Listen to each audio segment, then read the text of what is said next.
नमस्कार, आप देख रहे हैं 4 PM और मैं हूं आपके साथ निधि तिवारी। आज के इस बुलेटिन में सबसे पहले हम बात करेंगे पीएम मोदी के जन्मदिन पर हुई उनकी फजीहत को लेकर। बात करेंगे नई संसद भवन के प्रोग्राम को लेकर मल्लिकार्जुन खड़गे की नाराजगी की।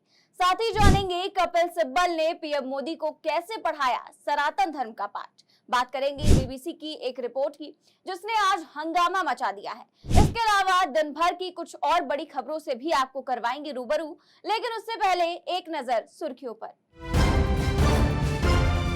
पीएम मोदी ने मेट्रो में आम लोगों की तरह किया सफर। अपने जन्मदिन पर दुनिया के सबसे बड़े प्रदर्शनी हॉल यशोभूमि कन्वेंशन सेंटर का किया उद्घाटन। जम्मू कश्मीर के अनंतनाग में 5वें दिन एनकाउंटर जारी। सुरक्षा बलों ने पहली बार हेरॉन ड्रोन से ग्रेनेड बरसाए। इसे 15 किलोमीटर दूर से ऑपरेट कर सकते हैं। नीरज चोपड़ा को डायमंड लीग में मिला सिल्वर। 83.80 मीटर भाला फेंक कर दूसरे नंबर पर रहे। इतिहास रचने से महज 0.44 सेंटीमीटर दूर रह गए नीरज चोपड़ा। हैदराबाद में कांग्रेस कार्य समिति की बैठक का दूसरा दिन। खड़गे बोले, ये आराम से बैठने का वक्त नहीं। सोनिया बोली, मीडिया से दूर रहें। अंबेडकर नगर में छात्रा का दुपट्टा खींचने वाले आरोपियों को पुलिस ने दौड़ाकर मारी गोली। पुलिस की राइफल छीनकर भागने का कर रहे थे प्रयास।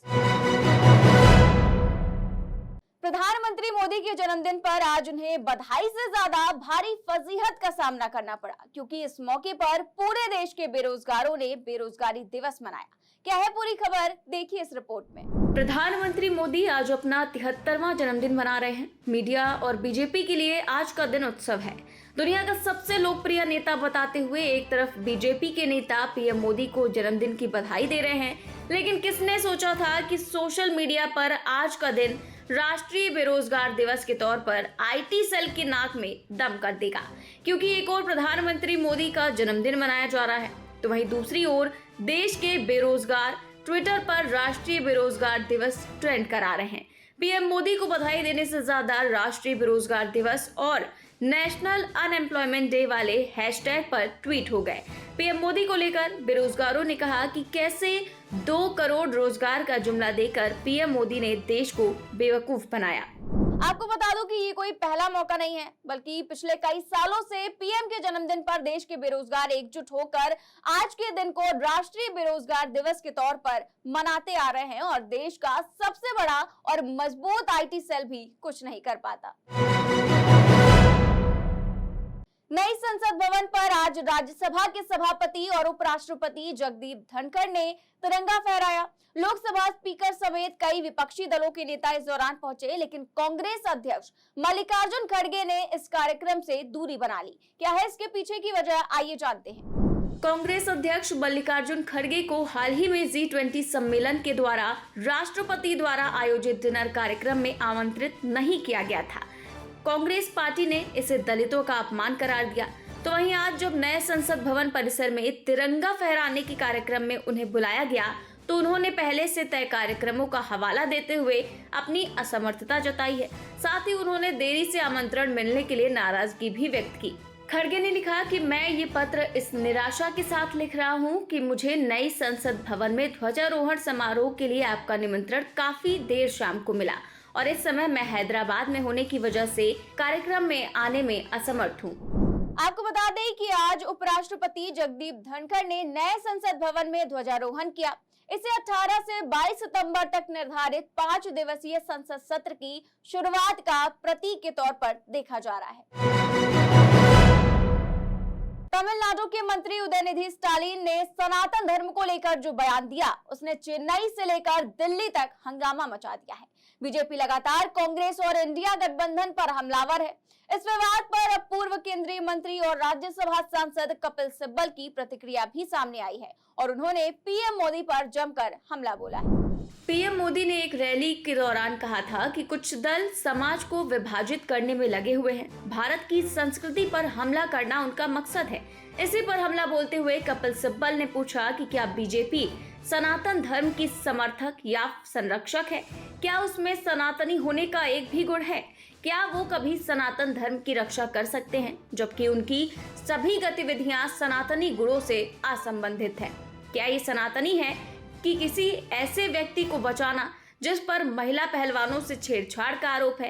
क्या मणिपुर में जो कुछ हो रहा था उस पर चुप रहना सनातनी है?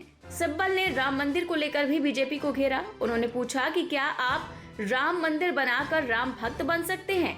अगर आपने राम मंदिर बना दिया तो आप राम नहीं बन गए हैं। इसके साथ ही उन्होंने कहा कि मैं चुनौती देता हूं कि इस देश के लोगों को बताएं कि आपके पास सनातनी का कौन सा गुण है।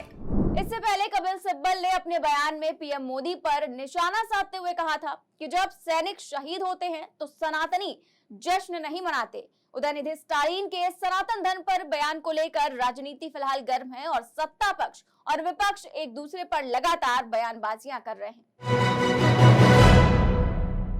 बीबीसी की रिपोर्ट में ये खुलासा हुआ है कि इसरो के लिए लॉन्च पैड बनाने वाले चाय और इडली बेच रहे हैं। 18 महीने से उन्हें वेतन नहीं मिला है। क्या है पूरा मामला, जानेंगे इस रिपोर्ट में। 23 अगस्त 2023 के दिन भारत का चंद्रमा की सतह पर उतरने का सपना साकार हुआ। चंद्रयान 3 ने चांद के दक्षिणी ध्रुव की सतह पर सॉफ्ट लैंडिंग की और भारत ऐसा करने वाला पहला देश बना। लेकिन एक ओर जहां देश इतनी बड़ी कामयाबी हासिल कर रहा था तो ठीक उसी वक्त चंद्रयान के लिए लॉन्च पैड बनाने वाले कर्मचारी अपने 18 महीने के बकाया वेतन के लिए आंदोलन कर रहे थे।